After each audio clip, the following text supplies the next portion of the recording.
Dan untuk selanjutnya, saudara, kita akan bahas bersama Kepala Pusat Data Informasi dan Kebencanaan BNPB, Abdul Muhari. Pak Muhari, selamat pagi.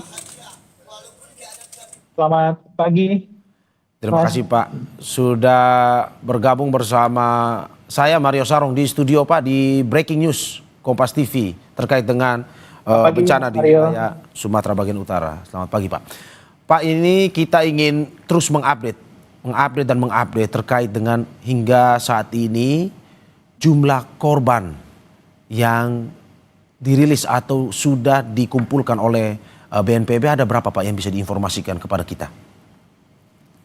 Ya, setiap hari kita melakukan cut off data di pukul 16.00, Mas Mario. Per hari kemarin, Rabu 3 Desember 2025 pukul 16.00 itu data kami yang sudah divalidasi dan diverifikasi dengan pemerintah daerah. Itu meninggal dunia ada 770 dan yang hilang itu masih sekitar 400-an. Nah, kenapa yang hilang ini juga masih tetap dinamis? Karena seiring dengan pembukaan jalan di akses-akses yang sudah mulai bisa pulih kami tembus, itu ketika kemudian tim di lapangan bisa berdialog dan bertanya kepada masyarakat, berkomunikasi dengan masyarakat, kemudian bertambah lagi laporan-laporan tentang sanak keluarga yang belum diketahui. Nah, ini akan tetap terus kita update. Yang perlu saya sampaikan, Mas Mario, bahwa untuk kegiatan operasi SAR pencarian dan pertolongan ini, memang tim gabungan di lapangan sudah bekerja lebih dari 1 minggu dan tentu saja ini secara kondisi fisik juga harus dilakukan penebalan dan pergeseran atau pergantian personil. Saya mengabarkan untuk Aceh misalkan, itu dari personil TNI yang sudah dideploy dari awal di 19 kabupaten kota, itu ada 1.250 personil.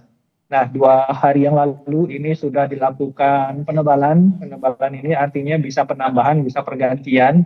Itu sebanyak 7 SSK atau sebanyak lebih kurang 700 personil. Itu khusus di beberapa kabupaten yang memang membutuhkan penambahan personil dan masih merupakan kabupaten prioritas seperti Aceh Tengah, Gayo, Benar Meriah, dan Aceh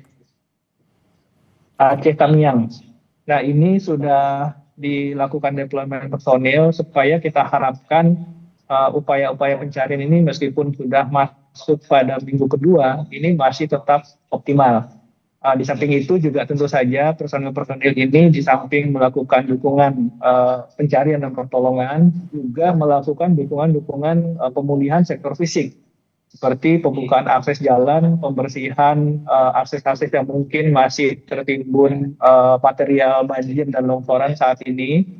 Dan alhamdulillah hingga minggu kedua ini dukungan operasi modifikasi cuaca itu bisa sangat-sangat membantu sehingga hingga minggu kedua ini kita masih tetap cuaca cerah sehingga ini sangat mendukung untuk operasi tim darat secara maksimal, Mas Mario. Oke, Pak, saya ulangi lagi untuk mempertegas saja, Pak Muhari, bahwa hingga pagi hari ini 770 yang meninggal dan 400 yang hilang ya Pak ya? Oke, karena ada pemberitaan melalui situs BNPB yang saya kutip ini ada 810 jiwa yang meninggal dan hilangnya sebanyak 612. Ini perbedaan data ini seperti apa Pak? Apa bisa dijelaskan data yang bisa kita pakai? Karena ini diambil juga dari situs resmi BNPB. Benar Mas Mario, jadi dashboard yang kita buka itu secara online, secara real time terhubung dengan pusdalop kami di daerah.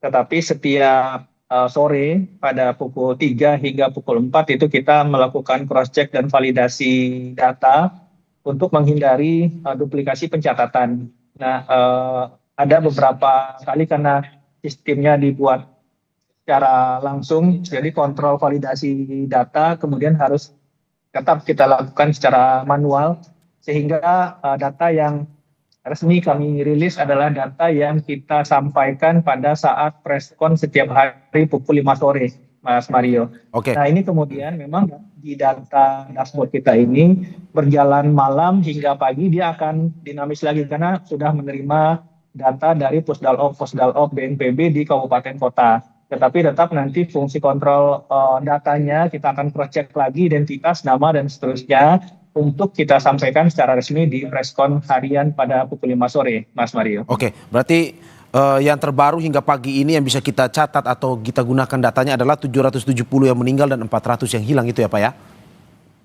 Benar, Mas Mario. Oke, Pak Muhari kita tahan sebentar karena kita ingin menyapa jurnalis kami yang berada di Live Agam terkait dengan update terkini di sana. Jangan kemana-mana dulu Pak.